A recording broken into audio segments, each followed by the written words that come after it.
తెలంగాణ ప్రజలకు good news వినిపించిన తెలంగాణ సర్కార్. మహాలక్ష్మి స్కీము అమలు. 500 రూపాయలకే గ్యాస్.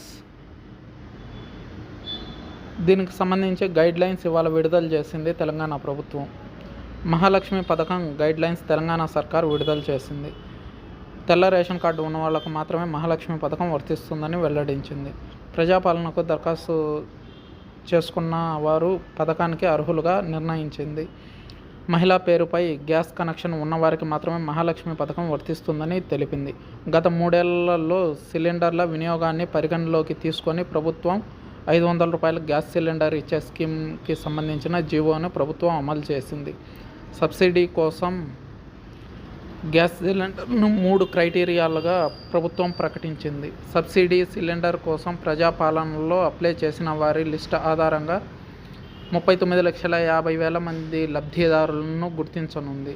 తెల్ల రేషన్ కార్డును ప్రభుత్వం ప్రామాణికంగా పెట్టింది. 3 సంవత్సరాల వినియోగాన్ని పరిగణలోకి తీసుకొని యావరేజ్ ఆధారంగా సంవత్సరానికి సిలిండర్లను కేటాయించారు. మొత్తం డబ్బు చెల్లించి సిలిండర్ తీసుకున్నాక వినియోగదారుల ఖాతాలోకి తిరిగి సబ్సిడీ అమౌంట్ను ఆయిల్ మార్కెటింగ్ కంపెనీలకు ప్రభుత్వం ట్రాన్స్ఫర్ చేయనున్నారు.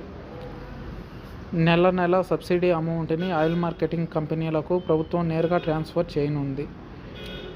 భవిష్యత్తులో వినియోగదారుల నుంచి కేవలం 500 రూపాయలు చెల్లించేలా ఏర్పాటుకు ప్రభుత్వం నిర్ణయం తీసుకుంది. కాగా 48 గంటల్లోనే వినియోగదారుల అకౌంట్లోకి సబ్సిడీ అమౌంట్ ట్రాన్స్ఫర్ కానుంది.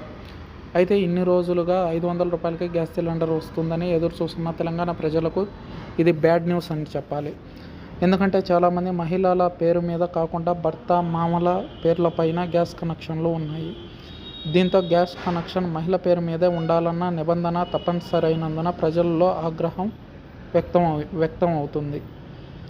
అయితే ఒకవేళ మహిళపై కాకుండా కుటుంబ సభ్యులపై గ్యాస్ కనెక్షన్లు ఉంటే మార్చుకునేందుకు వీలుగా అవకాశాలు కల్పిస్తామని ప్రభుత్వం ప్రకటించే అవకాశం కూడా ఉందని సమాచారం.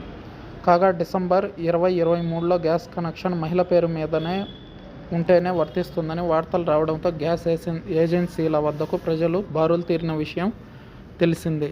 అయితే ఇది ఫేక్ వార్త అని సోషల్ మీడియాలో ప్రచారం కావడంతో ప్రజలు కాస్త ఊపిరి పీల్చుకున్నారు. ఇప్పుడు మళ్ళీ తెలంగాణ సర్కార్ మహాలక్ష్మి పథకం గైడ్లైన్స్ను విడుదల చేయడంతో ప్రజలు తలలు పట్టుకుంటున్నారు. ఒకవేళ గ్యాస్ కనెక్షన్ మహిళ పేరును మార్చుకునే ఛాన్స్ ఉంటే మహాలక్ష్మి పథకం వర్తిస్తుందా లేదా అనే డైలమాలో ప్రజలు ఉన్నారు. దీనిపై కాంగ్రెస్ ప్రభుత్వం క్లారిటీ ఇస్తుందా లేదా ఎలా స్పందిస్తుందనేది వేచి చూడాలి.